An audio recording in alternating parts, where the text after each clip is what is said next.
மேல்மருவத்தூர் ஆதிபராசக்தி சித்தர் பீடம் என்பது வெறும் கோயில் மட்டுமல்ல, அது பல ஆன்மீக அதிசயங்களும் புரட்சிகரமான மாற்றங்களும் நிறைந்த புனித தலமாகும். 1960களில் இப்போது கோயில் இருக்கும் இடத்தில் ஒரு வேப்பமரம் இருந்தது. அந்த மரத்திலிருந்து பால் போன்ற ஒரு திரவம் வடிந்தது. பொதுவாக வேப்பம்பால் கசக்கும், ஆனால் இந்த மரம் கொடுத்த பால் தேன் போன்ற இனிப்பு சுவையுடன் இருந்தது. இதை அருந்திய பலருக்கு தீராத நோய்களும் குணமாகின. 1966ஆம் ஆண்டு நவம்பர் 28ஆம் தேதி வீசிய ஒரு பெரும் புயலில் அந்த வேப்பமரம் வேரோடு சாய்ந்தது. அப்போதுதான் அந்த மரத்தின் அடியில் சுயம்பு தென்பட்டது. மக்கள் அந்த இடத்தை தெய்வமாக எண்ணி வழிபடத் தொடங்கினர். இக்கோவிலின் ஆன்மீக குருவான அருள் திரு பங்காள அடிகளார் அவர்கள் மூலம் அன்னை ஆதிபராசக்தி அருள் வாக்கு சொல்ல தொடங்கினாள். பக்தர்கள் அவரை பாசத்துடன் அம்மா என்றே அழைக்கின்றனர். வேப்ப மரத்தின் கீழ் கண்டெடுக்கப்பட்ட அந்த சுயம்பு வடிவம் இயற்கையிலே உருவான ஒரு நீள்வட்ட வடிவக்கல்லாகும். இது மனிதர்களால் செதுக்கப்படாத தானாக தோன்றிய ஒரு பாறை வடிவமாகும். இவ்வாறு தானாக தோன்றியதால் சுயம்பு என்று அழைக்கப்படுகிறது. காசி விஸ்வநாதர், திருப்பதி வெங்கடாஜலபதி மற்றும் பல புகழ்பெற்ற சிவலிங்கங்கள் சுயம்பு லிங்கங்களாகவே வழிபடப்படுகின்றன.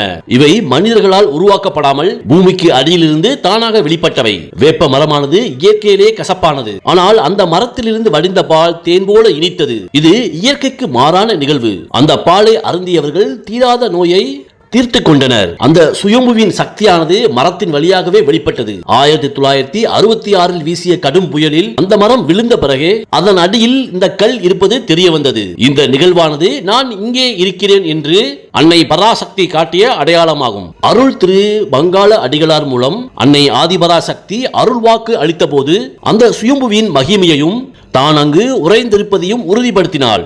மேல்மருவத்தூர் ஆதிபராசக்தி கோயிலுக்கு சென்ற கோடிக்கணக்கான மக்கள் அந்த சுயம்புவை வணங்கிய பிறகு தங்கள் வாழ்வில் நேர்மறையான மாற்றங்களையும் அற்புதங்களையும் கண்டனர். ஒரு கல்லின் சக்தி அதன் உருவத்தில் இல்லை, அந்த உருவத்தின் மீது நாம் வைக்கும் நம்பிக்கையிலும் அங்கிருந்து வெளிப்படும் அதிர்வடைகளிலும் உள்ளது.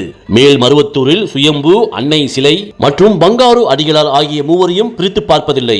இதுவே முப்பொருள் தத்துவமாகும். கருவறைக்குள் செல்லும் பக்தர்கள் முதலில் அந்த சுயம்பு வடிவத்தை தரிசனம் செய்த பின்னரே பின்னால் இருக்கும் அன்னை ஆதிபராசக்தி சிலையையும் வணங்குகின்றனர். இந்த சுயம்பு வடிவத்தை தான் 1966 முதல் 77 ஆண்டுகள் வரை சுமார் 11 ஆண்டுகள் பக்தர்கள் முதன்மை தெய்வமாக வழிபட்டு வந்தனர். அதன் பிறகுதான் அன்னையின் அறிவுறுத்தலின்படி தற்போதைய திருவுருவச் சிலை பிரதிஷ்டை செய்யப்பட்டது.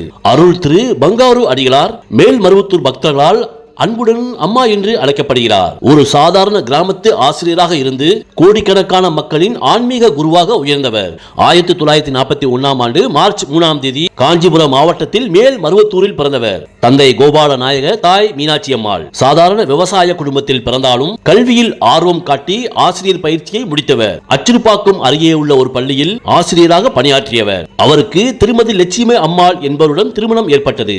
அன்பழகன், செந்தில்குமார் என்ற இரு மகன்களும் இரு மகள்களும் உள்ளனர். 1960களின் இறுதியில் தான் அவரது வாழ்க்கையில் பெரும் மாற்றம் ஏற்பட்டது. அப்போதுதான் அந்த அதிசய வேப்ப மரத்திலிருந்து பால் வடிய தொடங்கியது. ஒரு காலகட்டத்தில் அன்னை ஆதிபராசக்தி அடிகளார் மீது ஆவேசமாக பேச தொடங்கியவர். ஆரம்பத்தில் ஒரு சாதாரண நிகழ்வாக பார்க்கப்பட்டாலும் அவர் சொன்ன வாக்குகள் பலிக்க தொடங்கியதும் மக்கள் அவரை நாடி வர ஆரம்பித்தனர். ஆன்மீக பணிகளில் பெருகியதால் தனது ஆசிரியர் பணியை விட்டுவிட்டு முழுமையாக அன்னை ஆதிபராசக்தியின் சேவையில் தன்னை ஈடுபடுத்திக் கொண்டார். பங்காரு அடிகளார் வெறும் மத போதகராக இல்லாமல் சமூக சீர்திருத்தவாதியாக திகழ்ந்தவர். பெண்கள் தெய்வத்தின் அம்சம் என்று கூறி மாதவிடாய் காலங்களிலும் அவர்கள் கோவிலுக்கு வரலாம் என்ற தடையை உடைத்தவர்.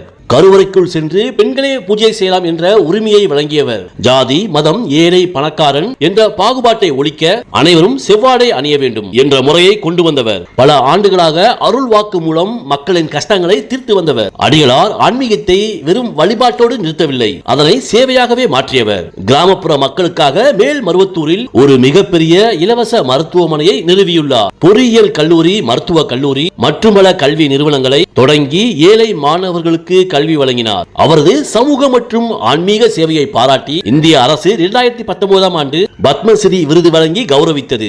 பங்காரு அடிகளார் 2023ஆம் ஆண்டு அக்டோபர் 19ஆம் தேதி தனது 82வது வயதில் மகா சமாதி அடைந்தார். மேல்மருவத்தூர் ஆதிபராசக்தி கோயில் வளாகத்தில் உள்ள புற்று மண்டபம் மிகவும் சக்தி வாய்ந்ததாகும். அங்கு அன்னை நாக வடிவில் உறைந்துள்ளார். பக்தர்கள் தங்கள் குறைகளை ஒரு காகிதத்தில் எழுதி அங்குள்ள புற்றில் போடுவதையும் அதன் மூலமாக தங்களுடைய பிரார்த்தனைகள் நிறைவேற காண்பதையும் மாபெரும் மகிமையாக கருதுகின்றனர். ஜாதி, மதம், இனம், மொழி என எந்த பாகுபாடுமின்றி கருவறைக்குள் சென்று சுயம்புவை தொட்டு வணங்கலாம். ஒரு சிறிய இடைவேளைக்கு பின் மீண்டும் தொடரும். மகா கணம் பொருந்திய இந்து மக்களே, நம்முடைய இந்து ஆலயங்களுக்கும் நம்முடைய வழிபாட்டிற்கும் எப்போதெல்லாம் பிரச்சனை வருகிறதோ அப்போதெல்லாம் நமக்காக குரல் கொடுப்பவர்கள் நம்முடைய இந்து சமயத்தை சார்ந்த தலைவர்களே. நம்மை துச்சமாக மதிப்பவர்களுக்கும் நம்முடைய உணர்வை புரிந்து கொள்ளாதவர்களுக்கும் ஒருபோதும் ஆதரவு கொடுக்கவே கூடாது. இனிவரும் காலங்களில் நாம் சுதந்திரமாக ஆலயங்களுக்கு செல்ல வேண்டுமானால் வரும் 2026 சட்டமன்ற தேர்தலில் நம்மவருக்கே வாக்களிக்க வேண்டும். மாத்தி யோசிங்க இந்து ஜனங்களே. மீண்டும் தொடர்கிறது மேல்மருவத்தூர் ஆதிபராசக்தியின் மகிமை. மேல்மருவத்தூர் ஆதிபராசக்தி கோயிலில் பக்தர்களே தங்களது கைகளால் அன்னைக்கு அபிஷேகம் செய்யும் முறை இங்கு மட்டும்தான் பிரபலம். இது இறைவனுக்கும் மனிதனுக்கும் இடையிலான இடைவெளியை குறைக்கும் ஒரு மகிமையான செயலாகும். ஆடி மாதத்தில் ஆயிரக்கணக்கான பக்தர்கள் தங்கள் கைகளாலே கஞ்சி காய்ச்சி அன்னைக்கு படைத்து பின் மற்ற பக்தர்களுக்கு விநியோகம் செய்கிறார்கள். இந்த கஞ்சியை ஒரு பிரசாதமாக மட்டுமின்றி தீராத பிணிகளை தீர்க்கும் மருந்தாகவும் செயல்படுகிறது. இந்த நிகழ்வானது அகங்காரத்தை அழித்து சேவையை ஊக்குவிக்கும் ஆன்மீக பயிற்சியாகும். இங்கு தமிழ் மந்திரங்கள் அதிக அளவில் பயன்படுத்தப்படுகின்றன.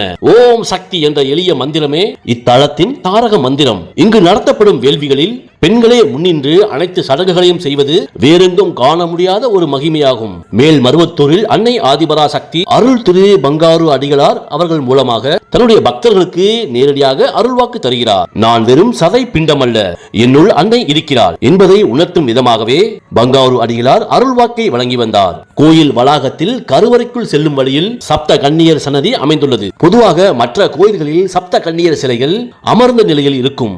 ஆனால் இங்கு நின்ற நிலையில் காட்சி தருகின்றனர். இவர்கள் அன்னை ஆதிபராசக்தியின் பல்வேறு ஆற்றல்களின் வடிவமாகும். இவர்களை வணங்குவதன் மூலம் திருஷ்டிகள் நீங்குவதோடு குடும்பத்தில் மங்களகரமான நிகழ்வுகள் நடக்கும். இது தெய்வ சத்தியம்.